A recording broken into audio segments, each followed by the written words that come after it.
হাতি ও মানুষ দ্বন্দ্ব নিরসনের লক্ষ্যে সোমবার রাঙামাটিতে দিনব্যাপী প্রশিক্ষণ ও হাতি সুরক্ষাকারী দল গঠন করা হয়েছে।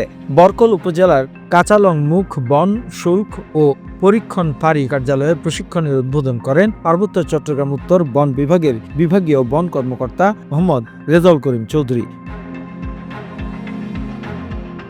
অনুষ্ঠানে বিশেষ অতিথি ছিলেন সহকারী বন কর্মকর্তা শ্যামল কুমার মিত্র, সুবলং বন শুল্ক ফাঁড়ির স্টেশন কর্মকর্তা মোহাম্মদ শরীফুল ইসলাম। প্রশিক্ষণের প্রশিক্ষক ছিলেন IUCN বাংলাদেশ আবু হুরায়রা।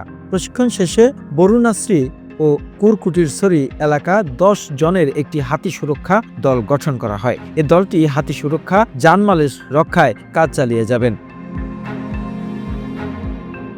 প্রধান অতিথির বক্তব্যে বিভাগীয় বন কর্মকর্তা মোহাম্মদ রেজাউল করিম চৌধুরী বলেন, হাতি ও মানুষ দ্বন্দ্ব নিরসনে সবাইকে এগিয়ে আসতে হবে। হাতির নিরাপদ আবাসস্থল, করিডোর ও স্থানীয় মানুষের মাঝে সচেতনতা বৃদ্ধি করতে এ প্রশিক্ষণ অব্যাহত থাকবে। তাদের উপরে অন্যরা কেউ কাজ করেনি। আমিও একসময় IUCN ছিলাম, আমি জানি। আমারও একটা প্রজেক্ট ছিল মানুষ হাতির দ্বন্দ্ব নিরসন।